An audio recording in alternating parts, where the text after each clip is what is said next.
Hello again, welcome back.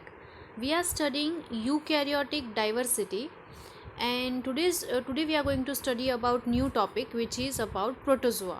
So in this lecture we are going to study about general characteristics of protozoa, its occurrence and its ultrastructure. So, protozoa may be defined as microscopic acellular animalcules existing singly or in colonies without tissue and organs, having one or more nuclei. This is definition about protozoa, which says that protozoa are microscopic acellular animalcules which can be existing singly or in colonies. They can be they are without tissues and organs. Also, they can have one nuclei or more than one nuclei. This is about definition. Next point. There are about 50,000 known species of phylum Protozoa. આ જે protozoa ફાઇલમ છે એની અંદર approximately 50,000 known species છે. Protozoans exhibit mainly two forms of life, એટલે કે બે ફોર્મમાં તમને મળી શકે પ્રોટોઝોઆ. કયા ફોર્મ? તો first is about free living form અને second is about parasitic form. Okay, now free living form એટલે શું? કયા એન્વાયરમેન્ટમાં જોવા મળશે? એક્વેટિક, ફ્રેશ વોટર કે પછી C વોટરમાં.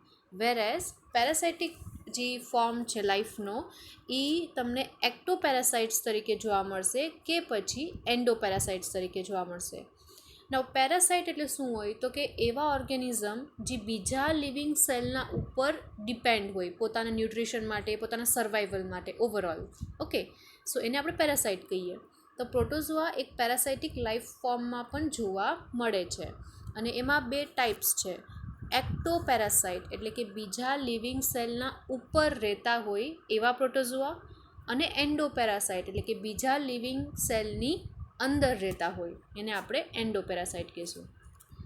They are also commensal in habitat. Commensalism એક હેબિટેટ છે અને એક રિલેશનશિપ છે, જેનો મતલબ એ થાય કે ના તો હાર્મ પહોંચાડે કે પછી ના તો બેનિફિટ પહોંચાડે, એવી જ રીતના એ લોકો એસોસિએશનમાં રહેતા હોય. ઓકે, આગળ આવશે રિલેશનશિપ, એમાં આ પોઈન્ટ આવશે. The study of protozoa is called પ્રોટોઝોઓલોજી.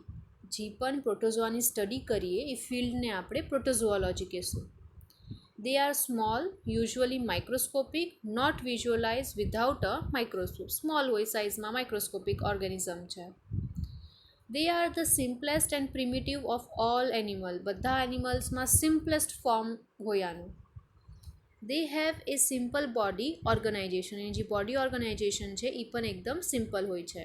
That is without a protoplasmic grade of organization, એટલે કે ઓર્ગનાઇઝેશન નથી હોતું આમાં.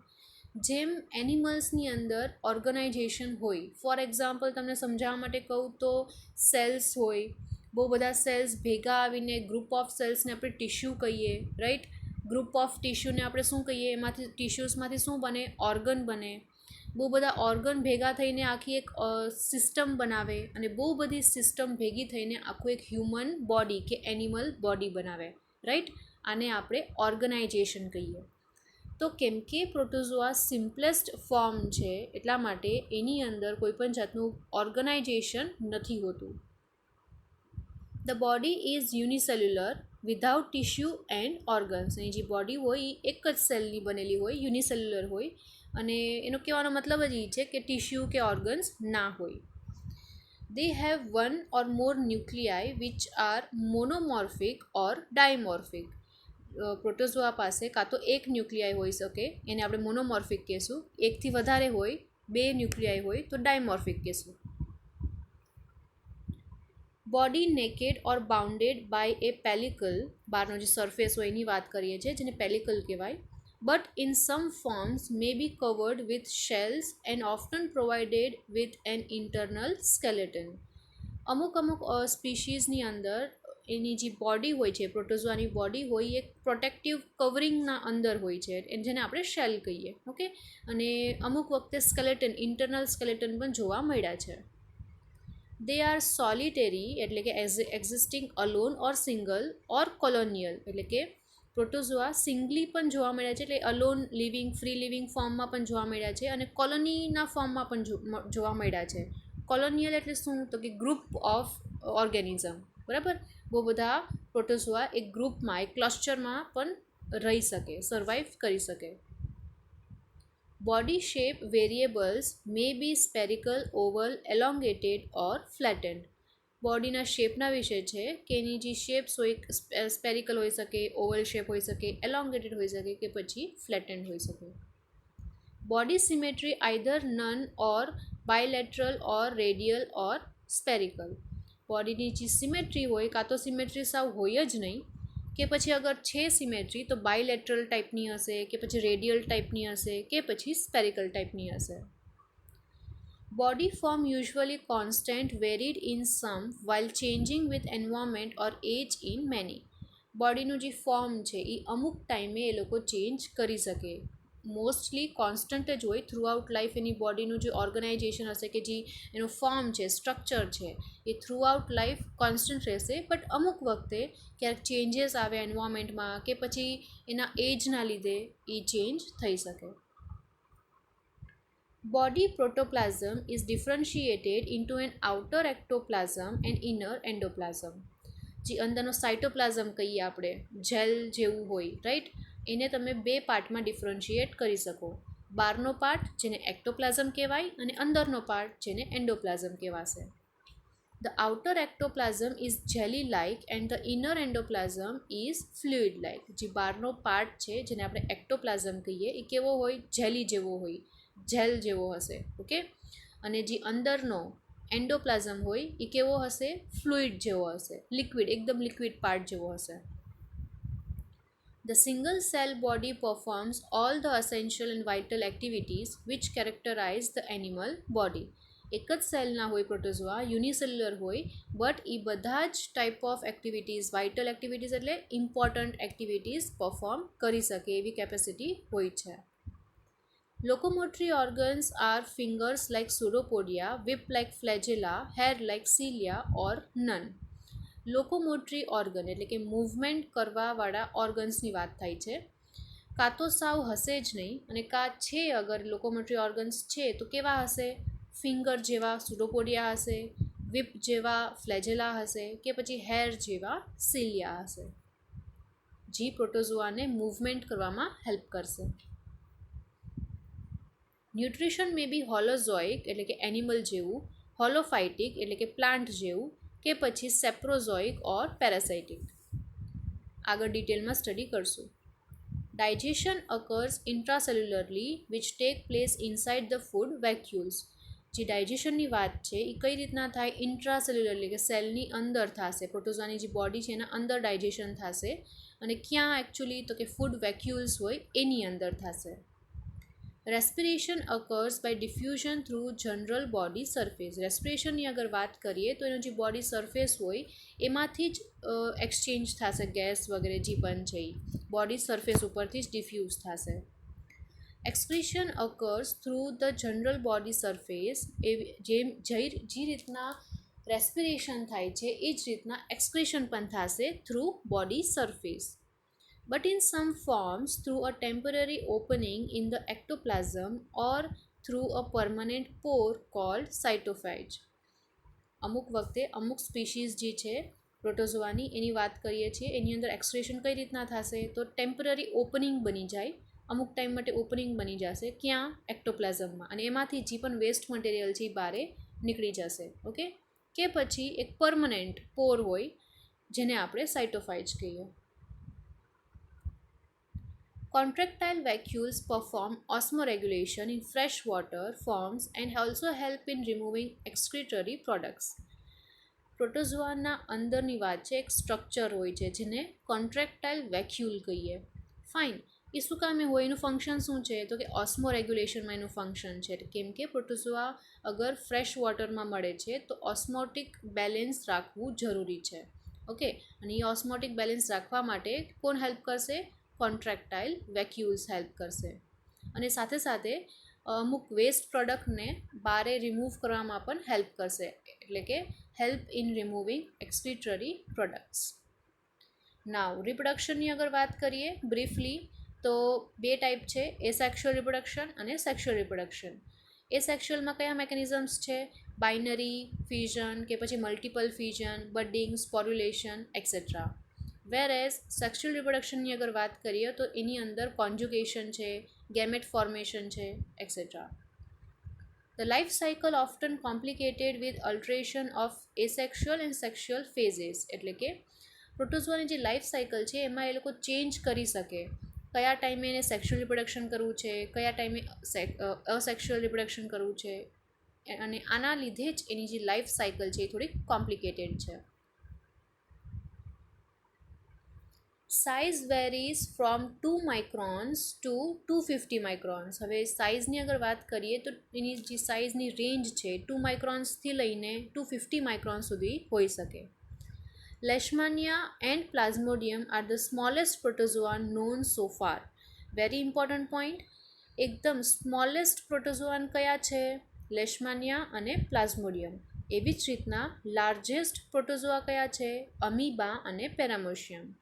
Can be seen with naked eyes. Amoeba અને પેરામોશિયમને તમે આંખોથી જોઈ પણ શકો.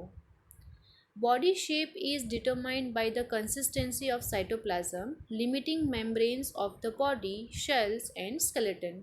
એની જે બોડીનો શેપ હોય એ કઈ રીતના ડિટરમાઇન થશે, કોના ઉપર ડિપેન્ડ હોય છે? તો સાઇટોપ્લાઝમની કેવી કન્સિસ્ટન્સી છે, પછી મેમ્બ્રેન્સ કેટલી છે એની પાસે, શેલ છે કે નહીં, પ્રોટેક્ટિવ લેયર છે કે નહીં, અને ઇન્ટરનલ સ્કેલેટન છે કે નહીં. આ બધા જ પોઈન્ટ્સ છે જેના ઉપર ડિપેન્ડ હશે કે પ્રોટોઝોઆની બોડીનો જે શેપ છે એ કેવો રહેશે. Now next topic is about occurrence. Protozoa grow in a wide variety of moist habitat. Moist habitat હશે એટલે કે એવી જગ્યા જ્યાં મોઇશ્ચર વધારે હોય, વોટરનો ભાગ વધારે હશે, રાઈટ, એવી જગ્યાએ પ્રોટોઝોઆ ગ્રો થશે જ અને જોવા મળશે જ. Moisture is absolutely necessary for the existence of protozoa because they are susceptible to desiccation. Moisture રહેવું વેરી ઇમ્પોર્ટન્ટ છે. શું કામે? બિકોઝ અગર વોટરનો મતલબ મોઇશ્ચર કન્ટેન્ટ નહીં હશે તો પ્રોટોઝોઆ જે છે એ જલ્દીથી ડ્રાય થઈ જશે. ડ્રાય થવું એને જ આપણે ડેસિકેશન કહીએ, ફાઇન. તો એ ડેસિકેશન ન થાય એના માટે એ એવી જ જગ્યા ગોતે જે મોઇસ્ટ હોય. Most protozoa are free living and inhabit fresh water or marine environment. વધારે કરીને જે પ્રોટોઝોઆ હોય એ કયા ફોર્મમાં હશે? ફ્રી લિવિંગ ફોર્મમાં હશે, એટલે ફ્રીલી લીવ કરી શકે એવા ફોર્મમાં જોવા મળશે. કઈ જગ્યાએ, કયા હેબિટેટમાં? તો ફ્રેશ વોટરમાં કે પછી મરાઇન વોટરમાં. Many terrestrial protozoa can be found in decaying organic matter in soil and even in beach sand. Some are parasitic in plants or animals. અમુક પ્રોટોઝોઆ જે છે જેને આપણે ટેરેસ્ટ્રિયલ પ્રોટોઝોઆ કહીએ એ ક્યાં જોવા મળશે? ડીકેઇંગ ઓર્ગેનિક મેટર, એટલે કે ઓર્ગેનિક મેટર જે ડીકે થતું હોય, ડિકમ્પોઝ થતું હોય, ઓકે, એના ઉપર જોવા મળશે. સોઇલમાં, બીચ સેન્ડમાં પણ જોવા મળશે, અને અમુક વખતે પ્લાન્ટ અને એનિમલ્સના ઉપર પણ પ્રોટોઝોઆ જોવા મળશે. આ બધાને આપણે કયા ગ્રુપમાં કહીશું? ટેરેસ્ટ્રિયલ પ્રોટોઝોઆ ગ્રુપમાં ક્લાસિફાઈ કરશું. Okay. Protozoa are heterotrophic and usually require their food in complex organic form. Protozoa કેવા હોય છે? હેટરોટ્રોફિક હોય છે, એટલે કે પોતાની ન્યુટ્રિશનલ રિક્વાયરમેન્ટ માટે બીજા ઉપર ડિપેન્ડ રહીએ, ફાઇન. અને બીજું એમ કીધું છે કે એનું જે ફૂડ રિક્વાયરમેન્ટ છે એ કેવું હોવું જોઈએ? ઓર્ગેનિક હોવું જોઈએ, બટ કેવું? કોમ્પ્લેક્સ ઓર્ગેનિક ફોર્મમાં હોવું જોઈએ. Free living species scavenge dead plant and animal debris and even graze on live cells of bacteria and algae. એવા પ્રોટોઝોઆ જે ફ્રી લિવિંગ છે એ પોતાની ફૂડ જે છે એ કઈ રીતના મેળવશે? સ્કેવેન્જ ડેડ પ્લાન્ટ એન્ડ એનિમલ ડેબ્રીઝ, એટલે કે ડેડ પ્લાન્ટ હોય, ડેડ એનિમલ હોય એના ઉપરથી, કે પછી અમુક વખતે તો લાઈવ સેલ્સ હોય, બેક્ટેરિયલ સેલ કે અલ્ગે સેલ, એના ઉપરથી પણ એઝ અ ફૂડ તરીકે યુઝ કરી શકે. Some species have special feeding structures such as oral grooves which carry food particles into a passageway or gullet that packages the captured food into vacuole for digestion. Very common example આ પોઈન્ટને સમજાવવા માટે amoeba છે. Amoeba જે છે એ પોતાનું food કઈ રીતના એન્ગલ્ફ કરે, તો એ જે ફૂડ છે એના આજુબાજુમાં આખું સ્ટ્રક્ચર બનાવી લઈએ. For example, this is food. તો આવું કંઈક સ્ટ્રક્ચર હોય છે અમીબાનું, રાઈટ. આવી રીતના ફૂડને આખું એન્ગલ્ફ કરી લે પોતાની અંદર, અને આને જ કહેવાય feeding structure. This is known as feeding structure, જેને ઓરલ ગ્રુવ્સ પણ કહી શકીએ. અને એ જે છે એ ફૂડ પાર્ટિકલને અંદર પોતાની અંદર કેપ્ચર કરી લેશે. શેમાં? અમુક ટાઈમ પછી આ ફોર એક્ઝામ્પલ અમીબા છે એની અંદર એક વેક્યુલ હશે અને એની અંદર ફૂડ પાર્ટિકલ હશે. ઓકે, અને એની અંદર આ જે વેક્યુલ છે એની અંદર જ એ ફૂડનું ડાયજેશન પણ થશે. Some protozoa absorb food directly through the cell membrane. અમુક એવા પણ પ્રોટોઝોઆ છે જે પોતાની સેલ મેમ્બ્રેનથી ડાયરેક્ટલી એબ્ઝોર્બ પણ કરી શકે ફૂડને. પેરાસાઇટિક species live on the fluid of their host such as plasma and digestive juices, or they can actively feed on tissue. એવા પ્રોટોઝોઆ જે પેરાસાઇટિક છે. What do mean by parasitic? એવા organism જે બીજા living cell ઉપર depend હોય છે પોતાના સર્વાઈવલ માટે, બરાબર. તો એવી જે સ્પીશીઝ છે પ્રોટોઝોઆની, જેને પેરાસાઇટિક સ્પીશીઝ કહેશું, એ કઈ રીતના સર્વાઈવ કરે? તો હોસ્ટ સેલ, એટલે કે જેના ઉપર ડિપેન્ડ રહેવાનું છે એને આપણે હોસ્ટ સેલ કહીએ, એનું જે પ્લાઝમા હોય, એનો જે ડાયજેસ્ટિવ જ્યુસ છે કે એના જે ટિશ્યુ છે એના ઉપરથી ફીડ કરશે. Okay, so this is all about occurrence of protozoa. Now ecology of protozoa. Free living હોઈ શકે અને those living in or on other organism. Symbiotic protozoa parasitic હોઈ શકે કે પછી મ્યુચ્યુઅલિસ્ટિક હોઈ શકે. હરેક પોઈન્ટ જોશું આપણે ડિટેલમાં. ફર્સ્ટ જે છે એ છે free living protozoa. Like moisture, temperature, light, nutrients and other physical and chemical conditions. અમુક ડિફરન્ટ ફેક્ટર્સ આને જોઈએ લીવ કરવા માટે, જીવવા માટે, સર્વાઈવ કરવા માટે. કયા ફેક્ટર્સ છે? મોઇશ્ચર જોઈએ, અપ્રોક્સિમેટ ટેમ્પરેચર જોઈએ, લાઇટ, ન્યુટ્રિયન્ટ અને અધર ફિઝિકલ અને કેમિકલ કન્ડિશન્સ જોશે. લાઇટની અગર વાત કરીએ, સમ protozoa having ક્રોમેટોફોર્સ carry out photosynthesis, they require sunlight.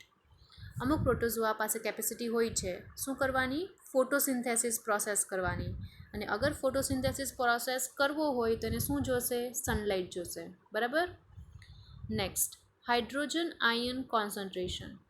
Majority of pH range of 6 to 8, but some can tolerate a wide range of pH 3.2 to 8.7. pHની વાત છે અહીંયા. કયું pH રેન્જ મેજોરિટી ઓફ પ્રોટોઝોઆને સુટેબલ છે? 6થી લઈને 8.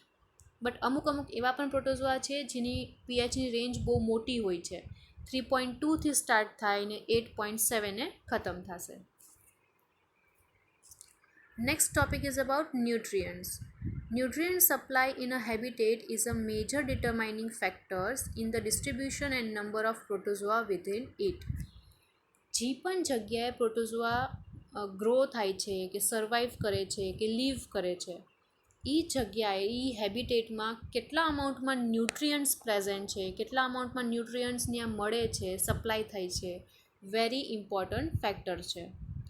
Chemical constituents of water will influence the protozoa population. વોટરની અંદર કયા કેમિકલ કોન્સ્ટિટ્યુઅન્ટ છે, કયા કમ્પોનન્ટ્સ છે, કઈ વસ્તુ ડિઝોલ્વ થયેલી છે, આ બધી જ વસ્તુ એના પ્રોટોઝોઆના પોપ્યુલેશનમાં બહુ જ અસર કરશે, ઇન્ફ્લુઅન્સ કરશે. Some natural water rich in minerals. અમુક વોટર એવા હોય જે મિનરલ્સમાં બહુ જ રીચ હોય, એટલે બહુ બધા મિનરલ્સ હોય એ વોટરમાં. Some grow in water with active oxidation and degradation of organic matter. અમુક પ્રોટોઝોઆ જે છે એ આવા પાણીમાં, આવા વોટરમાં વધારે ગ્રો થશે, એક્ટિવ ઓક્સિડેશન કરશે અને એની સાથે સાથે ઓર્ગેનિક મેટરનું ડિગ્રેડેશન પણ કેરી આઉટ કરી શકશે easily. Some time in both salt water and fresh water. અમુક વખતે અમુક પ્રોટોઝોઆ જે છે એ બે ટાઈપ ઓફ વોટરમાં સર્વાઈવ કરી શકે. Which type of water? તો કે સોલ્ટ વોટર, જેમાં સોલ્ટનું કોન્સન્ટ્રેશન વધારે હોય, અને ફ્રેશ વોટર. હોલોઝોઇક પ્રોટોઝોઆ એટલે કે એવા protozoa that eat other organism, and paramecium eat bacteria or other protozoa. એક એક્ઝામ્પલ આપ્યું છે પ્રોટોઝોઆનું કે અમુક એવા પ્રોટોઝોઆ હોય જે બીજા ઓર્ગેનિઝમ ઉપર ફીડ કરે, એને એઝ અ ફૂડ લઈએ, અને અમુક એવા પ્રોટોઝોઆ જેમ કે પેરામોશિયમ, તો એ શું કરે, અધર બેક્ટેરિયાઝને ઈટ કરે. Next, temperature. Optimum temperature is between 16 to 25 degree Celsius. આ એક રેન્જ દીધી છે. Maximum temperature is between 36 to 40 degree Celsius. Maximum temperature કેટલું છે જ્યાં સુધી વધારે વધારે ટોલરેટ કરી શકે, જેના પછી એ સર્વાઈવ નહીં કરી શકશે, તો દેટ ઇઝ બિટવીન 36થી લઈને 40 degree Celsius. Even warm water of hot spring can contain protozoa. Exceptional કેસીસમાં જે હોટ સ્પ્રિંગ્સ હોય, એટલે કે જે હોટ બોઇલિંગ વોટર જમીનમાંથી નીકળતું હોય, અમુક વખતે એવી જગ્યાએ, એવા હેબિટેટમાં પણ પ્રોટોઝોઆનું પ્રેઝન્સ જોયેલું છે. અને એ શું કામ હોય, કેમ કે એવા પ્રોટોઝોઆ પાસે એક થિક વોલ્ડ સ્ટ્રક્ચર હોય જે અંદરના બધા કમ્પોનેન્ટને બચાવી રાખે, પ્રોટેક્ટ કરી શકે, કવર જેવું હોય. Next is about symbiotic protozoa. Symbiotic એક રિલેશનશિપ છે જેમાં બેનિફિટ થાય. ઓકે, તો એના વિશે જોઈ લઈએ. ફર્સ્ટ ઇઝ અબાઉટ કમેન્સલિઝમ, જેની અંદર હોસ્ટ નાઇધર હાર્મ્ડ નોર બેનિફિટેડ. સપોઝ એક પ્રોટોઝોઆ છે અને એ બીજા લિવિંગ સેલ ઉપર ડિપેન્ડ રહે છે પોતાના સર્વાઈવલ માટે. તો બીજો જે લિવિંગ સેલ છે, બરાબર, એને આપણે હોસ્ટ કહેશું. ફાઇન. તો એક પ્રોટોઝોઆ છે અને એક હોસ્ટ છે. નાવ અગર આવા રિલેશનશિપમાં પ્રોટોઝોઆ રહે છે, એટલે કે પોતે કોના સાથે રહેશે, બીજા ઓર્ગેનિઝમ સાથે, જેને આપણે હોસ્ટ કહીએ છીએ, રાઈટ. અને આ રિલેશનશિપમાં હોસ્ટને ના તો નુકસાન થાય છે, પ્રોટોઝોઆ રહે એનાથી ના તો નુકસાન થાય છે કે ના તો બેનિફિટ થાય છે. આમ આ રિલેશનશિપને આપણે કમેન્સલિઝમ રિલેશનશિપ કહીશું. શું થાય છે, અગેન રિપીટ કરું. એક સાઈડ પ્રોટોઝોઆ છે અને બીજી સાઈડ હોસ્ટ છે. ફાઇન. પ્રોટોઝોઆ હોસ્ટ સાથે રહે, એના રિલેશનશિપમાં રહેશે, એની સાથે રહેશે, એનાથી હોસ્ટને ના તો કોઈ નુકસાન થાય છે કે ના તો કોઈ બેનિફિટ થાય છે, બરાબર. આવા રિલેશનશિપને કમેન્સલિઝમ કહેશું. ફાઇન. નાવ એની અંદર બે ટાઈપ્સ છે, એક્ટોકમેન્સલિઝમ અને એન્ડોકમેન્સલિઝમ. એક્ટોકમેન્સલિઝમમાં શું થાય, તો પ્રોટોઝોઆ જે છે એ હોસ્ટ ઉપર એટેચ, બહારની તરફ એટેચ થઈ જશે. અને એન્ડોકમેન્સલિઝમમાં શું થાય, તો કે પ્રોટોઝોઆ જે છે એ હોસ્ટના અંદર રહેશે. Fine. So this is about commensalism. એવી જ રીતના નેક્સ્ટ રિલેશનશિપ છે જેને મ્યુચ્યુઅલિઝમ કહેવાય, જેની અંદર બેયને હેલ્પ મળશે, બેયને બેનિફિટ થશે. પ્રોટોઝોઆને પણ હોસ્ટથી અમુક વસ્તુ બેનિફિટ થાય છે, અને પ્રોટોઝોઆ રહે છે એના થકી હોસ્ટ સેલને પણ અમુક વસ્તુ બેનિફિટ થાય છે, બરાબર.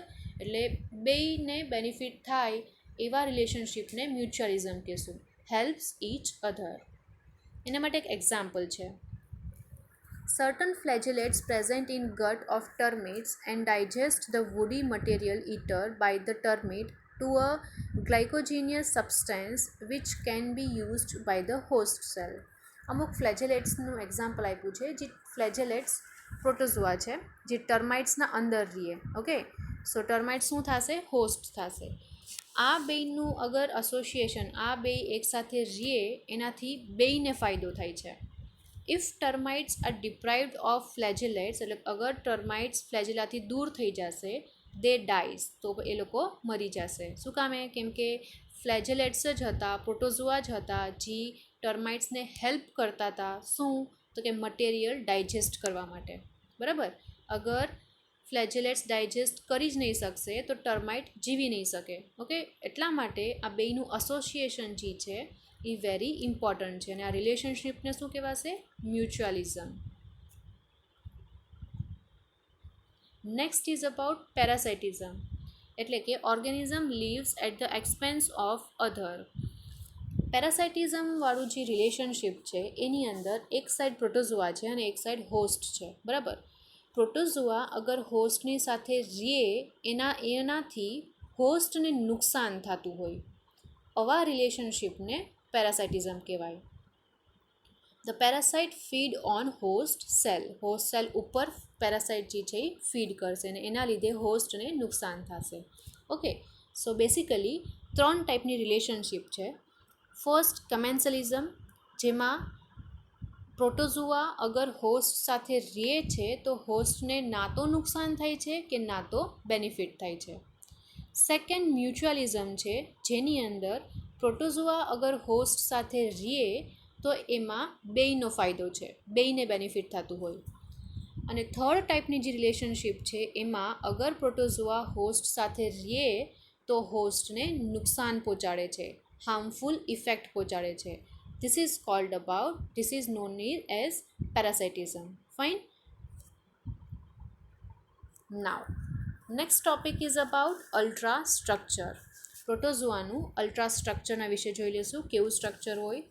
Again protozoa is eukaryotic organism, તો એની પાસે બધા જ ઇન્ટરનલ જે ઓર્ગેનિલ્સ હશે એ વેલ ડેવલપ્ડ હશે.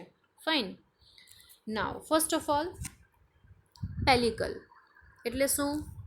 This is outer cell membrane, જે બહારની સેલ મેમ્બ્રેન હશે એને પેલિકલ કહેવાય. નેક્સ્ટ ઇનર સેલ મેમ્બ્રેન, એના અંદરની એક મેમ્બ્રેન હશે. પછી છે ન્યુક્લિયસ. ન્યુક્લિયસની અંદર શું હોય? જેનેટિક મટીરિયલ હોય છે, ડીએનએ પ્રેઝન્ટ હોય. Fine.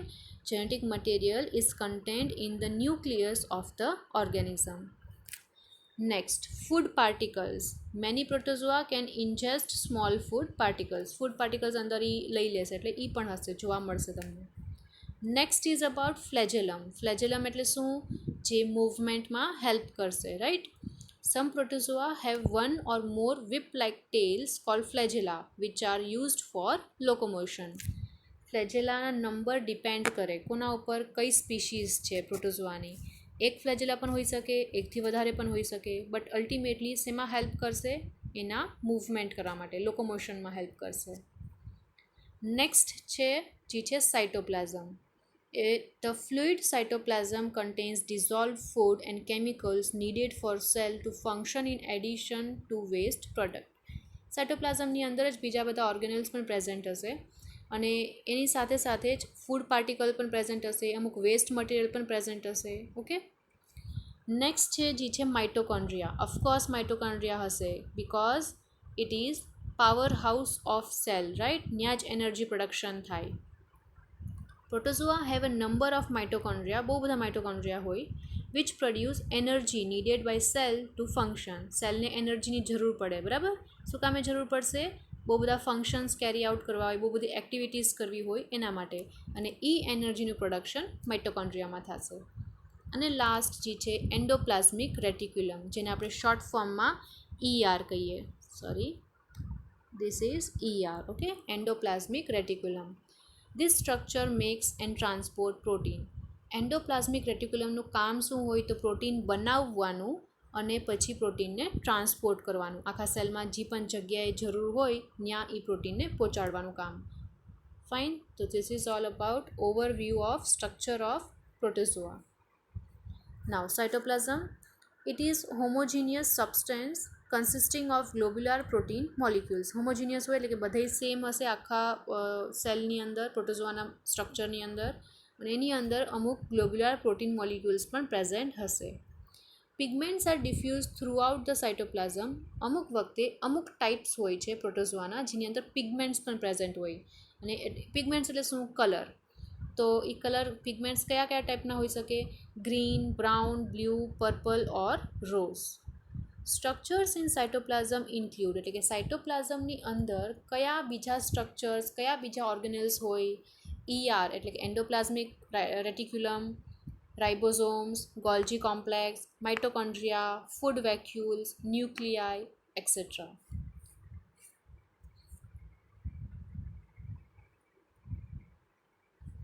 Nucleus has at least one eukaryotic nucleus.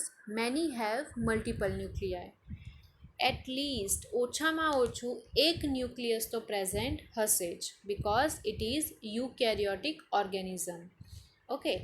અમુક સ્પીશીઝ એવી પણ હોય છે પ્રોટોઝોઆની જેની અંદર એકથી વધારે ન્યુક્લિયસ પણ જોવા મળેલું છે અને એને આપણે મલ્ટિપલ ન્યુક્લિયાઈ કહીશું. લોકોમોટરી ઓર્ગેનલ્સ 3 ટાઈપ્સ: સુડોપોડિયા, ફ્લેજેલા અને સિલિયા.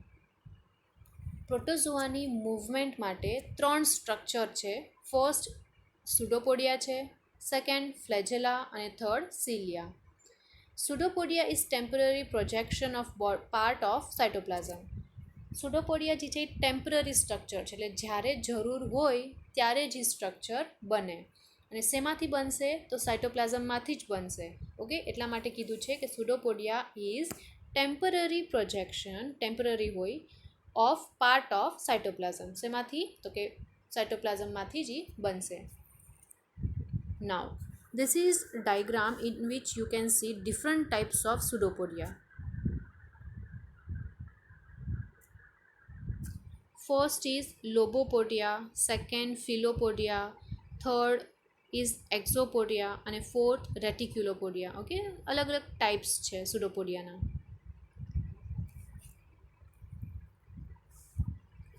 નાવ આ એક ડાયગ્રામ છે જેની અંદર તમે ડિસ્ટિંગ્વિશ કરી શકો કોને? અલ્ગલ સેલને, ફંગલ સેલને અને પ્રોટોઝોઅન સેલને. બધાય યુકેરિયોટિક ઓર્ગેનિઝમ જ છે, પણ એનું જે સ્ટ્રક્ચર છે એ ક્યાંક ને ક્યાંક થોડુંક ડિફરન્ટ હોય છે, ડિસ્ટિંગ્વિશ કરી શકીએ એવું હોય. ઓકે, તો this is all about different eukaryotic organisms ultra structure. First one અલ્ગેનું છે. Fine, this is algal structure. Second fungal structure છે, ઈસ્ટ સેલનું સ્ટ્રક્ચર છે. એન્ડ થર્ડ જે છે એ આપણું પ્રોટોઝોઆનું સ્ટ્રક્ચર છે, જેની અંદર પેલિકલ હોય છે. આઉટર કવરિંગને પેલિકલ કહેવાય. બીજા બધા જ ઓર્ગેનિલ્સ પ્રેઝન્ટ હશે, જેમ કે ribosomes, mitochondria, endoplasmic reticulum, nucleus, cell wall, cell membrane, Golgi body, water vacuole, centrioles et cetera.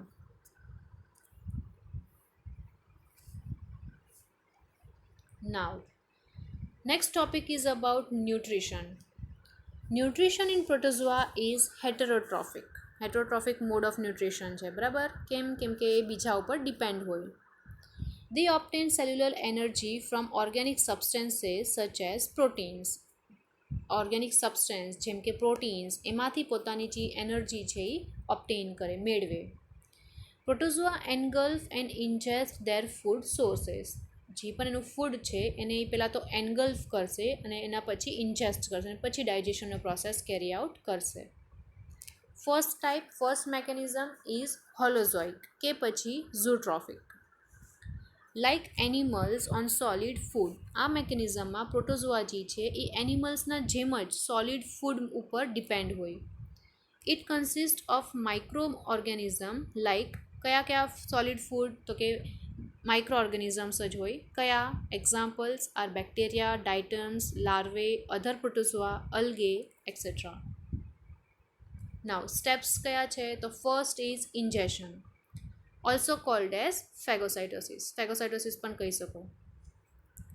સુડોપોડિયા help in food capturing. સુડોપોડિયા બનશે અને એ ફૂડને કેપ્ચર કરવામાં હેલ્પ કરશે. કેપ્ચર્ડ ફૂડ ઇઝ ઇન્જેસ્ટેડ. જે કેપ્ચર થયેલું ફૂડ છે એ હવે આખા પ્રોટોઝોઆનું જે સ્ટ્રક્ચર છે એના અંદર લઈ લેશે, ઇન્જેસ્ટ કરી લેશે. Next step is about digestion, done intracellularly within food vacuoles. Food vacuole હોય એની અંદર જે પણ ફૂડ છે એનું ડાયજેશન થશે. Food vacuoles undergo changes in pH. Food વેક્યુલની અંદર પીએચનો જે રેન્જ છે એ અમુક ટાઈમે ચેન્જ થતી જાય. ઓકે, શું કામે? તાકી એ ફૂડનું ડાયજેશન થાય. દેન ધ કન્ટેન્ટ ઓફ વેક્યુલ્સ આર ડાયજેસ્ટેડ. એના પછી જે પણ વસ્તુ હશે એ ફૂડ વેક્યુલની અંદર જે હવે બ્રેકડાઉન થઈ ગઈ છે પીએચના ચેન્જીસના લીધે, એ પછી ડાયજેસ્ટ થવા લાગશે. Next step is about absorption.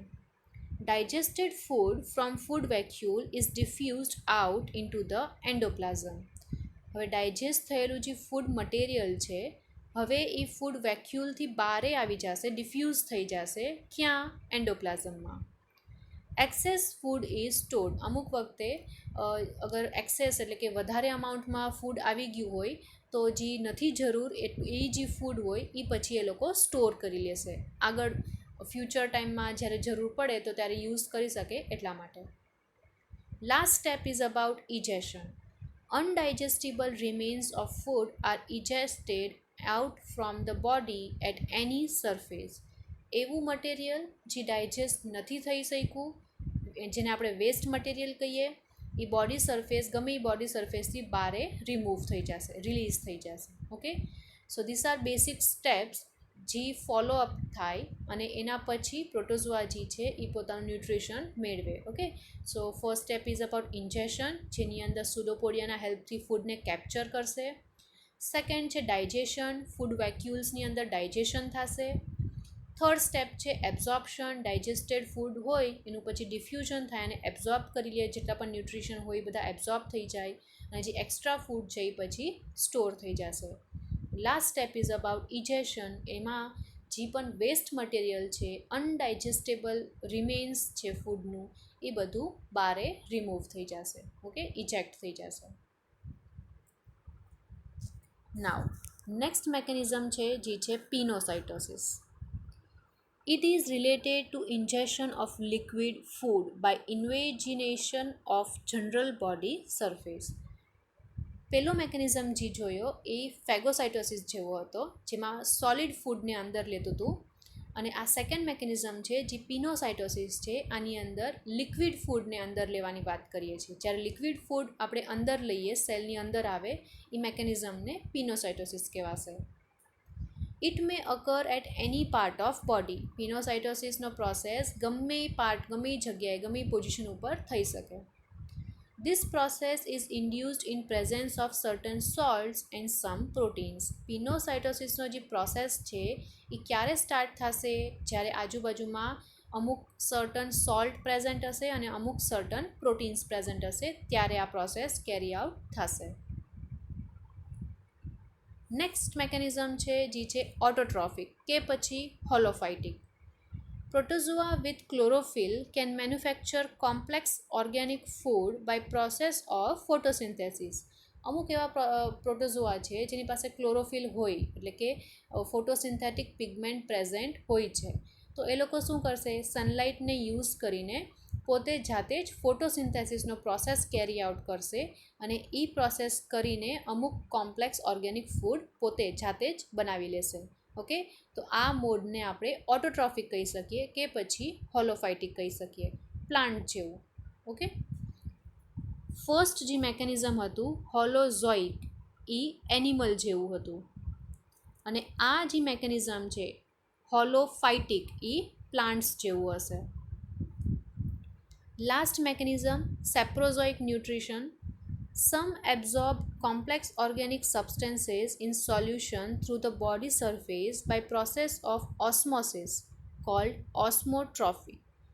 અમુક સ્પીશીઝ ઓફ પ્રોટોઝોઆ એવી હોય છે જે કોમ્પ્લેક્સ ઓર્ગેનિક સબસ્ટન્સને એબ્ઝોર્બ કરવાની કેપેસિટી રાખતા હોય.